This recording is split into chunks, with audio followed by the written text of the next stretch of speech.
Hey guys, welcome to Red Barron Reviews. Today we're going to do something a little bit different. We're going to take a look at a modern knife versus a traditional slip joint, and we're going to keep this in a relatively short time frame.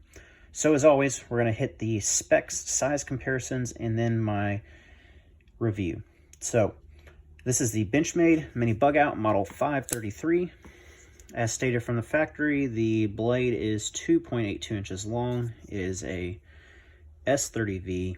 You have an overall length of 6.49 inches, closed to 3.7, and a overall weight of a mere 1.5 ounces, the reason that I purchased this knife. Here it is next to a Spyderco Delica 4, a Spyderco Dragonfly, for my traditional guys, a Great Eastern Cutlery, number 15 Barlow, and the good standby of this channel, the Victorinox Cadet, a knife everybody should own. So for the review piece of this, you've got to understand why I purchased this knife.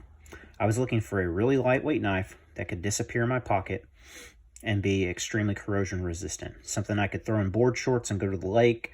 If I was going to go hiking, be in and out of water, things like that. I bought this while I was down in Louisiana for a month, and so it had to withstand being out in the field during that time frame.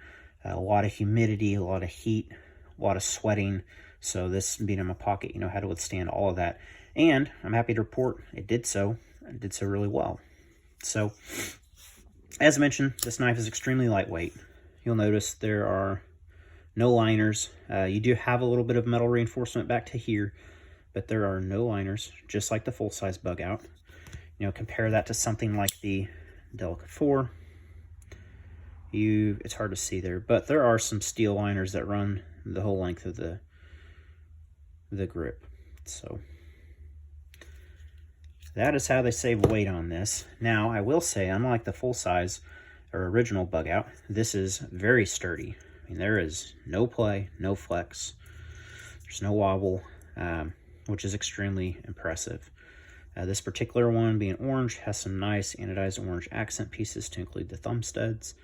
It's got some jimping up here, which is really nice. It's actually usable, and the grips do come up a little bit above it, but when you're actually using it and pushing down, it does engage.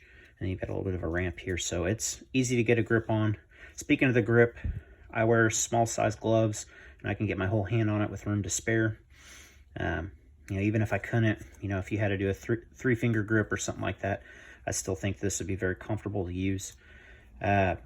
The blade, 2.82 inches, that's nearly 3, and it is a great size for utility work.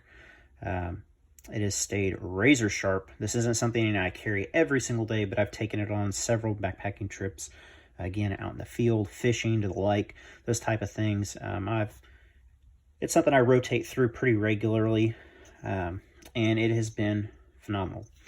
And then, of course, you do get that access lock that Benchmade is famous for, and the main reason that I really like them, it's very easy, one hand open, one hand close. If you want to use the thumb studs, the blade flies open. And honestly, it's almost a boringly reliable design. It's light, it's out of the way, it's there, it stays sharp. What else could you want from a knife? This thing disappears, especially in like lighter weight clothing. And if you're in some humid and hot places where you don't want to be dressed heavy, this is great. You don't even know what's in your pocket. I'll take the matte away so you can kind of get a better idea of the color if you're after the orange one. So if you're looking at this for those reasons, all of which this excels at in the role of a lightweight everyday carry knife, you've probably come across the Dragonfly. So Dragonfly compared to the Griptilian, they're both lightweight. I'd say the Dragonfly is maybe a little bit lighter. Might be in my head, I'd have to look at the specs, but they're both super light, so it's kind of a non-issue. As far as features and how easy it is to use the knives, the Benchmade is way easier. Very easy to one hand open and close quickly. As where the Spyderco, yeah, it's one hand open and close, but a bit slower. Not a huge deal. And yes, you can Spidey drop this, although with it being so lightweight, it's not the easiest thing to do. Another big advantage to the Benchmade is the cutting edge. So you can see there quite a bit more real estate with this one. And honestly, when it's folded, there's not a huge difference in size in the pocket. In fact, this knife, just because of how wide it is, kind of feels like it takes up more room. You know, if you're sticking your hand in your pocket, you're definitely going to notice this more than this one. That being said, this is still a really great knife, and that's kind of the trade-off. So the Dragonfly, there are more options for different steels. I'm not going to get into that between, you know, this H1 versus S30V. That's another video for another day.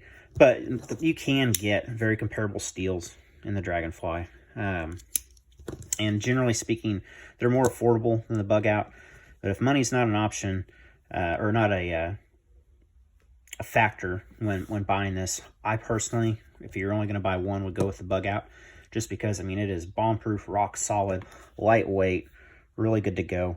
This one I purchased at a PX at Fort Polk, Louisiana in June of 2021. It ran me just under $100. I think typically they're a little bit north of that, like around $130, but well worth the money.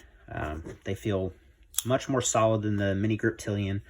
I don't know if they changed their polymer or what, but it doesn't have that kind of hollow feel that you got with the Griptilians. And it's just really nice, well thought out, well made knife. So with that, guys, if you have any questions, just drop them down in the comments. Please be sure to like, share, subscribe, all those type of things. And as always, stay free.